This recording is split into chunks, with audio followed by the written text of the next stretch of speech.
J'ai vu qu'il y avait un récit qui a été écrit par Clara Lainé, journaliste chez France Info. Et je me suis dit qu'on allait faire la lecture ensemble sur le drame de Chahinez Daoud, qui a été brûlée vive par son mari, alors même qu'il y avait eu une plainte qui avait été déposée pour violence conjugale. Le système judiciaire français, encore une fois, a failli. Je vous propose qu'on commence la lecture. Alors, la jeune femme de 31 ans a été tuée en mai 2021. Oui, cette histoire date de mai 2021. 2 mois après avoir déposé plainte contre son conjoint, dont elle était séparée. Donc déjà, en plus, elle était séparée. Elle a déposé plainte après. Donc vraiment, elle n'était pas sereine. Mounir Bouta est jugé devant la cour d'assises de la Gironde à partir de lundi. Même comme ça, tu caches le téléphone pour que je le prenne pas ? C'était l'une des dernières phrases que Mounir Bouta déclare avoir adressées à sa femme le 4 mai 2021. Chahinez Daoud gît alors sur le sol, les jambes meurtries par 2 tirs de fusil. Oh putain. Pardon. Ah, c'est dégueulasse. C'est abject. Je suis désolée, ça me... Donc il lui a tiré avec un fusil sur les jambes. Donc les jambes meurtries par 2 tirs de fusil qu'il vient de lui infliger à bout portant. Puis le quadragénaire l'asperge d'essence et l'immole devant son domicile à Mérignac, dans l'agglomération bordelaise. Chahinez Daoud, mère de 3 enfants, avait 31 ans. 4 ans plus tard, Mounir Bouta est jugé devant la cour la cour d'assises de la Gironde à partir du lundi 24 mars, notamment pour assassinat.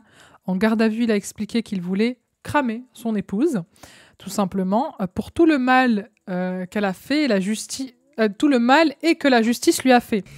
Donc, le mec a cramé son épouse pour tout le mal qu'elle lui avait fait, mais aussi pour tout le mal que la justice avait fait à ce Mounir. Et la justice, du coup, tu l'as cramé quand ? Parce que là, t'as cramé que ta femme. Hein. La femme, elle représente la justice ? Lui, quarantaine, elle en avait 31. Oui, déjà, il y a un écart d'âge, il y a un gap, ouais, effectivement. C'est vrai, je l'avais pas noté, mais oui. On le dit tout le temps, la différence d'âge, c'est red flag. Ah, là, oui. Là, pour le coup, oui. Mais quand même, c'est fou. Hein. Il a cramé son épouse, mais en fait, moi, c'est pour tout le mal que la justice lui ont fait aussi, tu vois. Genre, c'est un motif. Quel mal ? Peut-être le mal de l'avoir quitté ? Le mal d'avoir porté plainte parce qu'il avait violenté. Voilà, c'est ça le mal. C'est pour ça. Une version que semble contredire les 7 plaintes et main courante. Pardon, elle n'a pas porté plainte qu'une fois. Elle a porté plainte 7 fois. J'ai du mal avec mes doigts, je suis en train de faire un AVC, les amis. Déposé par la victime, son mari avait été condamné pour violence conjugale en 2020, mais avait été libéré au bout de quelques mois.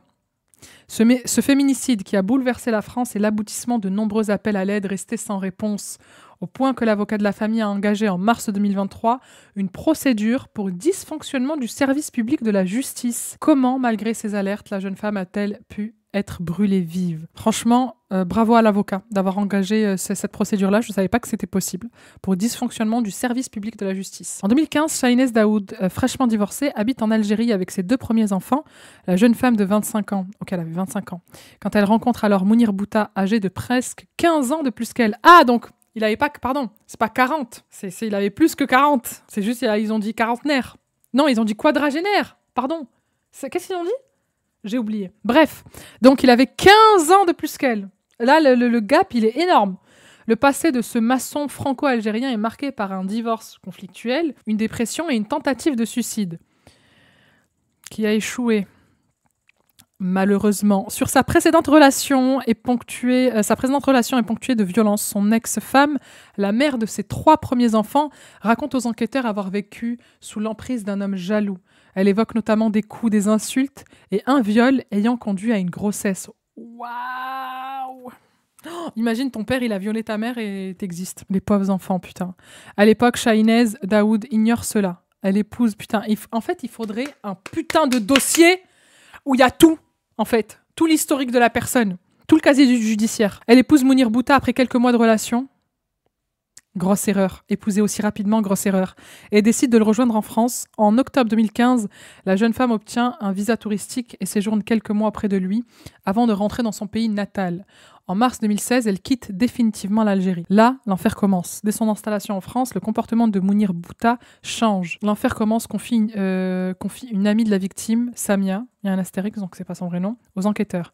Il a vraiment joué un double jeu, appuie l'avocat des parents de Chahinez Daoud, Julien Plouton. En Algérie, il se présente comme le gendre idéal et reprend sa vie, sa véritable personnalité une fois que sa femme le rejoint en France et qu'elle est bloquée avec lui. Yana Listil, évidemment. Il va pas lui montrer directement que c'est un fou furieux.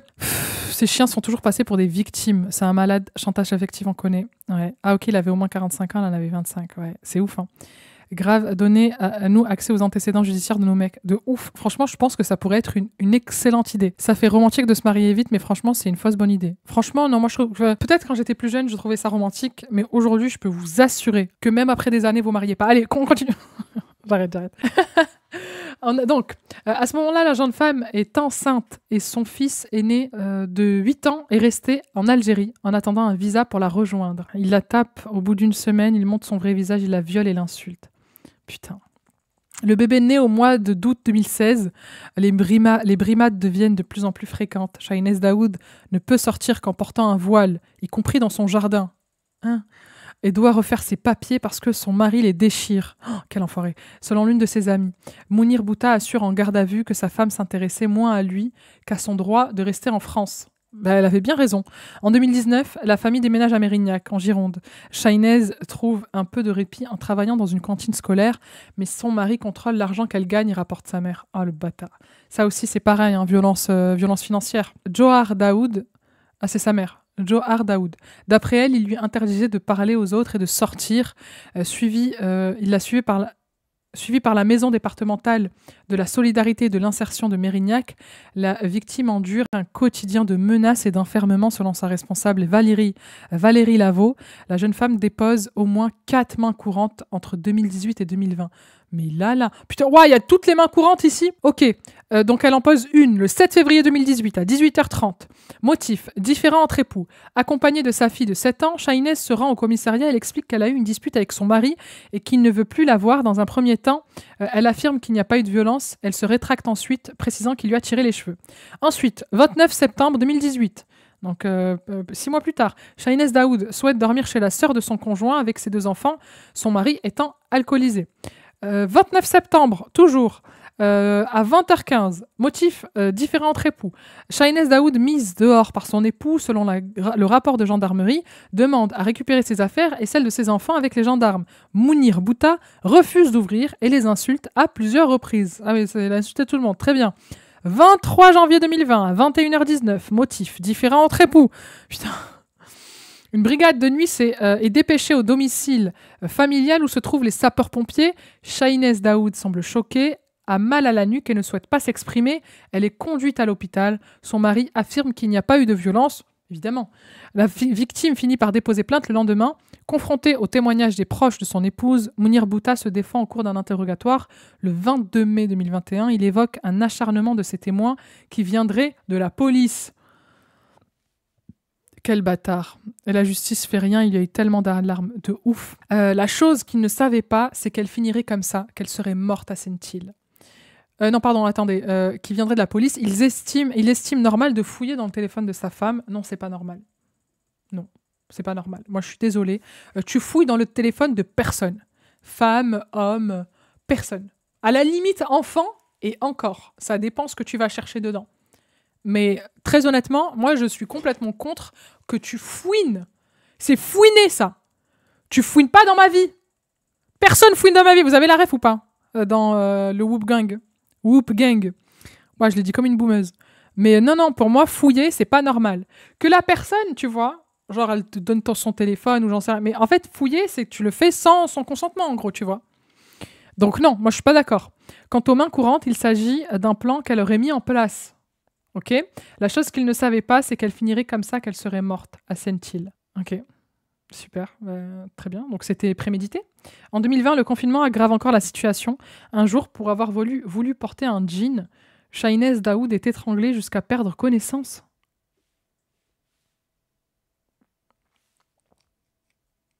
C'est moi, je suis fou ou c'est le monde, il est fou là? Quoi? Parce qu'elle a voulu porter un jean. Il l'a étranglée jusqu'à qu'elle perde connaissance. Ok, là, personne n'a rien fait. Non, mais pourquoi faire? Pourquoi faire? Fouiner, c'est ok si c'est une question de vie ou de mort. Mais c'est tout. Oui, à la limite. Et là, tu fouines pas forcément. Genre, je sais pas, tu veux un numéro d'urgence de quelqu'un à appeler. C'est quoi cette histoire? C'est l'histoire de Shahinez Daoud, qui a été brûlée vive par son mari, Mounir Bouta. Comment ce mec est pas en tôle? Aujourd'hui, il l'est. Mais bon, elle est morte, donc...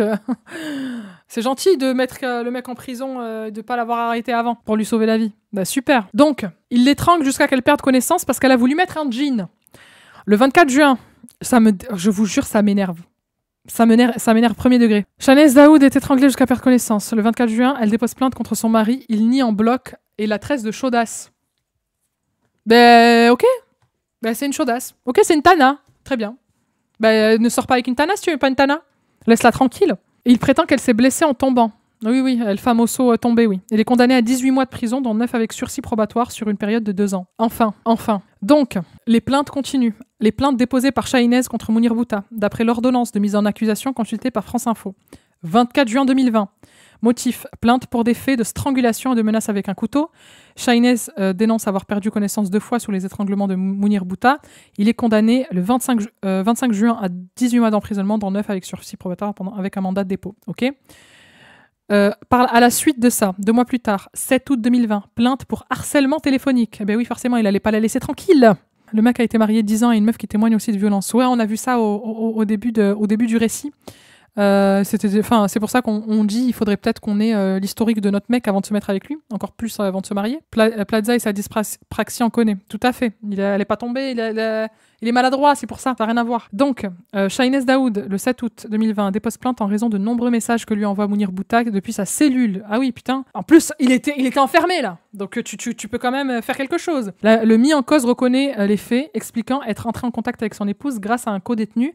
Shahnez Daoud finit par retirer sa plainte, arguant qu'il n'était pas méchant lors des prises de contact et qu'il s'est excusé. Elle est beaucoup trop gentille. Enfin, elle était, du coup. Mais les femmes sont beaucoup trop gentilles. C'est quoi la dyspraxie? C'est en gros, tu sais, t'es maladroit. Et c'est un problème, il me semble, neurologique. Tu sais, tu fais tout tomber, tu te cognes et tout. La montée en crescendo de la violence, ça me fend le cœur. Exactement. Mais c'est pour ça, moi, je vous le dis, les filles. Hein. Déjà, première violence, tu te casses. Mais même, moi, je suis radical. Premier red flag, tu te casses. Vraiment. On continue. Donc, il s'est excusé. Donc, 15 mars 2021, donc l'année d'après, Shahnez Daoud relate avoir été étranglée avec un foulard après avoir été contrainte de monter dans le fourgon de son mari. Donc, il est sorti de prison. Il est parti la chercher en fourgon, il l'a étranglée. Non mais c'est bon, non mais c'est bien. Le policier qui avait recueilli la plainte était lui-même auteur de violences intrafamiliales. La plainte n'a même pas été transmise au parquet.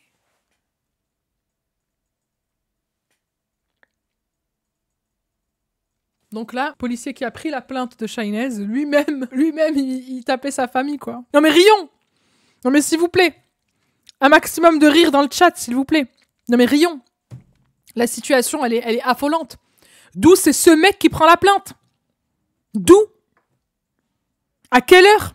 C'est comme Joël Le Squarneck, qui n'a pas de... il est reconnu coupable de posséder du matériel pédopornographique, mais c'est pas grave, on le laisse avec les enfants. Non mais il n'y a pas de problème. Non mais c'est très bien. Continuons. Il est autorisé à prendre des plaintes de violences domestiques, c'est une blague? Non mais il n'y a pas de problème, il n'y a pas de souci. Il n'y a pas de souci. C'est très bien. Vraiment, applaudissons le système glorieux. Moi, j'ai rien à dire. Hein. Personne n'est mis en cause dans cette affaire. Vraiment, cette décision ne marque pas la fin du calvaire de Shahnez Daoud. Au contraire, depuis sa cellule, Mounir Bouta assaille sa femme d'appels et de messages, c'est ce qu'on a vu, au point qu'elle dépose une nouvelle plainte le 7 août. Elle se rétracte rapidement, arguant qu'il s'est excusé. L'affaire est classée sans suite. Nadia, une amie, assure aux enquêteurs qu'à ce moment-là, Shahnez semblait aller mieux. Mais son répit est de courte durée. Mounir Bouta, libéré le 7 décembre avec une interdiction de paraître au domicile conjugal et d'entrer en relation avec la victime. Une semaine après sa sortie, il réintègre pourtant la maison, normalement, et à la demande de sa femme d'après lui. L'une de ses amies, Isabelle, souligne auprès des enquêteurs les 2 facettes de Shahnez Daoud, une sous l'emprise de monsieur et une autre sa vraie personnalité. Je comprends aussi l'emprise qu'il avait sur elle. J'arrive à comprendre pourquoi elle a laissé passer, pourquoi elle s'est pas plus battue, entre guillemets. J'arrive totalement à comprendre.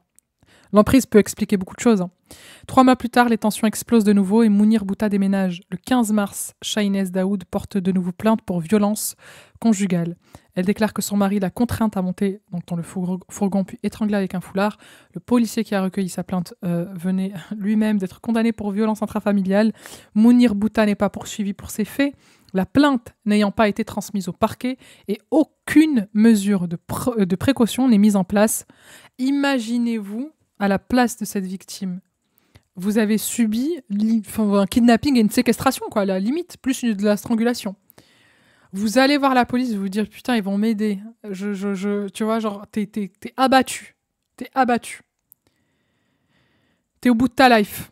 Tu te dis, ils vont m'aider. Le mec transmet même pas au parquet. Ça veut dire là, t'es parti te plaindre? Bah, rien. Ça me fait mal au cœur pour elle, je vous jure. Cette suite de défaillances ayant abouti à la sanction de plusieurs policiers. Ah, il y a eu des sanctions pour les policiers. Et pointé dans un rapport de la mission d'inspection remis au gouvernement en 2021. Très bien. Face aux enquêteurs, Mounir Bouta concède un coup de tête lors de la dispute du 15 mars, expliquant qu'il soupçonne sa femme de multiples infidélités. C'est même pas, il a la preuve qu'elle est, même si, même comme ça, il a pas à lui mettre un coup de tête, mais c'est juste des soupçons. Voilà. Sur la base de soupçons, je te mets un coup de tête. Qu'est-ce qu'il y a? Qu'est-ce qu'il y a? Ça y est, je commence à péter un câble, les amis. C'est bon? C'est bon, les amis? On doit être au 5e, 6e étranglement. On les compte plus. Pourquoi faire? Surtout qu'aller à la police après ça, c'est hyper dur, mais de ouf. Et tu penses vraiment qu'on va t'aider. Et t'as peur des représailles aussi, tu vois, de la personne. Donc, ouais. C'est hyper dur. Le coup de tête. À la suite de cet épisode, plusieurs proches décrivent un harcèlement incessant. Mais pourquoi il arrêterait? Pourquoi? Elle est sous emprise, elle peut rien faire. La police fait rien. Bon, personne fait rien, quoi. À chaque coin de rue, il était là. Elle a dû arrêter de travailler, elle avait peur de dormir seule, confie Samia, du coup une amie, aux enquêteurs. Il lui disait toujours que c'était lui qui avait pu la faire venir en France et que ce serait lui qui la ferait rentrer en Algérie dans un cercueil. Yasmine, une amie, affirme que la jeune femme vit alors barricadée et rapporte l'avoir entendu dire que Mounir Bouta finira par la tuer, qu'au moins son honneur sera lavé et qu'en prison, il passera pour un homme, alors que là, il passait pour une tapette. Je le cite. Hein. Donc il fallait qu'il la tue. Comprenez les amis, comprenez-le, mettez-vous à la place de cet homme qui a perdu toute sa masculinité parce qu'il n'a pas su garder sa femme, je sais pas trop, garder l'emprise sur sa femme. Donc, pour que son honneur d'homme soit lavé, il fallait qu'il la tue. Mais au moins, en prison, il aurait la tête haute. Ce serait plus une tapette. Ça, c'est beau, hein. C'est poétique. C'est bien connu, les vrais hommes tuent, évidemment. De son côté, l'oncle de la victime relate qu'elle a appelé 3 fois avant son décès pour l'avertir. « Il va me tuer, tonton, il va me tuer. » Oh, mon Dieu. Mounir Bouta est persuadé que Chahinez Daoud le trompe. Mais oui, elle te trompe, frérot. T'es de la merde. J'espère qu'elle t'a trompé. J'espère. Hébergé chez sa sœur après leur séparation, il ressasse cette obsession pour un amant fictif. Il est chez moi. Il est dans mon lit. Non, mais il est complètement... Non, mais ça va pas ou quoi? Le 4 mai 2021, dès l'aube, il s'installe dans la rue de sa femme, embusqué dans son fourgon. Toute la journée, il guette ses allées et venues, jusqu'à qu'il la voie enfin sortir vers 18h. Mon Dieu. Lorsqu'elle passe devant lui en courant, il saisit son fusil et fait feu pour l'empêcher de s'enfuir. Chahinez Daoud s'effondre. Il dira plus tard, lors de l'expertise psychologique, qu'il attendait un seul mot, pardon, et que faute de l'avoir entendu, il a tiré une seconde fois dans les jambes de sa victime. Il s'approche, fouille la veste de la femme et récupère les clés de la maison avant d'attraper un bidon d'essence. Pourquoi elle a récupéré les clés de chez elle? Tu voulais qu'elle aille où avec des balles dans les jambes, cousin? Avant d'attraper un bidon d'essence, rester dans son véhicule et d'asperger son corps. Je ne voulais pas la tuer, juste la marquer, assure-t-il aux enquêteurs.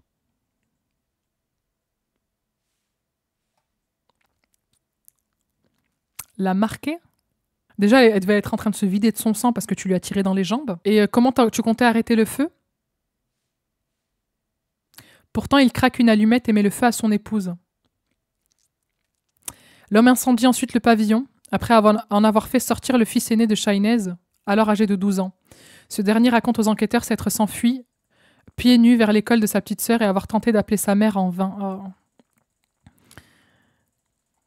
C'est un drame terrible. Terrible. Pendant ce temps, Mounir Bouta est interpellé lors du... et qu'est-ce qu'il faisait, lui? Genre, il a mis le feu, il était là, il a regardé. En train de brûler vive, en train de gueuler. C'est ça? La mère de son enfant, mais pourquoi faire? Mais pourquoi faire? Pourquoi faire? Lors du trajet vers le commissariat, elle répète calmement au policier qu'il avait une mission à accomplir en tuant sa femme. Une mission? C'est quoi? T'es un prophète? Tu as une prophétie? Dis-nous tout. Il est complètement timbré. Il est complètement timbré. Mais c'est très grave, là. Mais là, c'est psychopathique. Il est fou, il est fou. Ah, mais il est très fou, là. Comment voulez-vous que quelqu'un comme ça, qui était investi d'une mission, apparemment, Comment voulez-vous qu'une femme comme Shainez, qui n'a pas... qu'est-ce que vous voulez qu'elle fasse? Qu'est-ce que vous auriez voulu qu'elle fasse, plutôt, puisqu'elle est morte? Depuis son incarcération, l'accusé enchaîne les incidents. Placé à l'isolement, Mounir Bouta met le feu à sa cellule. Non mais c'est un pyromane, c'est pas possible. À sa cellule en juillet 2021. En juillet 2022, il menace un codétenu de l'égorger et de le brûler comme il a fait avec sa femme. En mars 2024, convoqué en commission disciplinaire pour violence sur un codétenu, il interrompt froidement le président en lançant « Lui, il est victime. Ouais, c'est ça, comme ma femme. » Aucun remords. Aucun remords. Mais quel fils de pute. Oh là là. Oh. Mais au moins des petits remords. Au moins non? Ah ok, le mec est complètement taré. Ah non, mais c'est pas possible de dire ça, c'est pas possible. Ça y est, je commence à fatiguer. Les experts psychiatres considèrent que son discernement, bien qu'altéré, n'efface pas sa responsabilité pénale. Ok, il est dingo, mais pas assez dingo pour effacer sa responsabilité pénale. Ses avocates Hélène Badescu et Anaïs Divot assurent que depuis 1 an, sa détention se passe plutôt bien. Son nouveau rapport d'incident, il a la volonté de s'expliquer devant cette cour, explique-t-elle. Les parents de Shainez attendent pour leur part que la justice soit faite et que Mounir Bouta soit mis face à la portée de son acte. Selon leur avocat, contacté par France Info, tout au long du procès, Julien Ploutan entend démontrer l'engrenage du contrôle coercitif et mettre en lumière l'aveuglement qui permet l'escalade de la violence, parfois jusqu'au féminicide. Il en est convaincu, ce qui est arrivé à Shainez, ce n'est pas un simple fait divers, c'est un fait de société. Bien écoutez, nous avons terminé ce récit. Je ne sais pas si aujourd'hui il y a eu une audience ou pas. En tout cas, j'ai pas trouvé. Mais je vous mettrai quand même la vidéo sur YouTube, comme ça, ceux qui connaissent pas l'affaire... ils la découvriront. Moi aussi, enfin, je savais 2-3 trucs, mais j'avais pas tous les détails. Mais faut pas oublier son nom à cette femme, Shainez Daoud. Faut pas oublier son nom et le calvaire qu'elle a vécu. Ça va être très très dur pour les parents, pour les enfants. On est sur un profil patho, les gars, faut pas chercher la cohérence à ce niveau, c'est psychiatrique. Oui, évidemment, il a un vrai problème. Mais bon, c'est triste que... Moi, ce qui me fait plus de la peine, c'est qu'il n'y a pas eu de soutien judiciaire, il n'y a pas eu de... Tu vois, c'est plus ça, quoi. Choisir des avocates pour se défendre d'un féminicide classique. Oui, de ouf, hein. De ouf. Mais bon, qui va-t-il berner? Personne. Il serait temps qu'on se penche sur l'emprise, les manipulations psychologiques ainsi que les violences verbales. Ouais, c'est comme ça que ça commence. Il y a un bon outil pour les meufs, maintenant, surtout les jeunes, c'est le violentomètre. Ouais, je l'ai. Il est où? Il est là. C'est le violentomètre. Très très bien pour savoir à quel moment ça commence à partir en couille.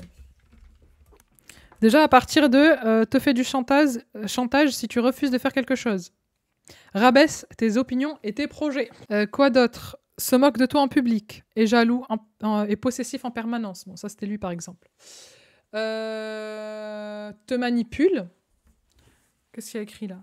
Contrôle tes sorties, habits, maquillage. Fouille tes textos, mails, applis.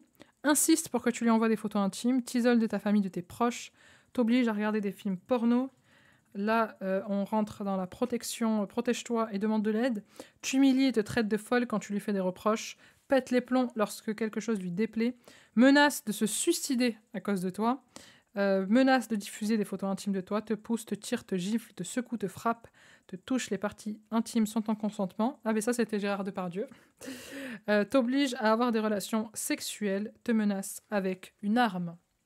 S'il te menace avec une arme, c'est le dernier, hein, mais c'est un peu tard quand même. C'est insupportable cette inaction de la police et de la justice. Ouais. Big up, merci.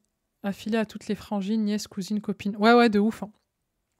De ouf. Et il y a un violentomètre sur vous. Il existe aussi en format, je pense, numérique. Hein. Il doit être sur Internet. Attendez, je tape. Ouais, il est sur Internet. Il est sur Internet. Donc n'hésitez pas à regarder et à faire des petits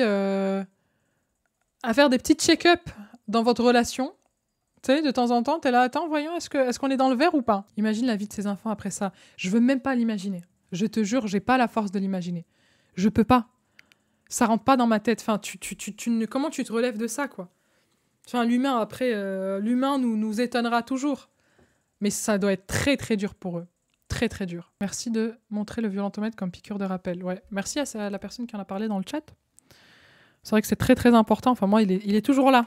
Il est toujours là. Je le regarde de temps en temps. Pour moi, personnellement. On n'est pas obligé de cocher toutes les cases pour être dans l'emprise, bien sûr. L'emprise Enfin, même, tu vois, même s'il y a un truc qui va pas, ben, ça peut te pourrir la vie, quoi. Ça peut te pourrir la vie. La police n'a pas le droit de venir en aide en cas de victime si elle constate que leur vie est en danger, même si elle refuse toute aide. Ben, je sais pas, ça dépend le contexte. Le procureur peut se saisir de l'affaire quand il y a trop de faits inquiétants. Ah, c'est possible. Et là, elle avait quand même beaucoup porté plainte. Vous avez vu toutes les plaintes et les mains courantes? Horrible. Ouais, mais c'est comme retourner vivre avec le mec qui t'aurait kidnappé, agressé, c'est bizarre. Elle était sous emprise après. Puis même, elle a même retiré la plainte quand il a harcelé au téléphone alors qu'il était en prison. Tant que le procureur dit rien, la police sur le terrain fera rien tester, approuver personnellement.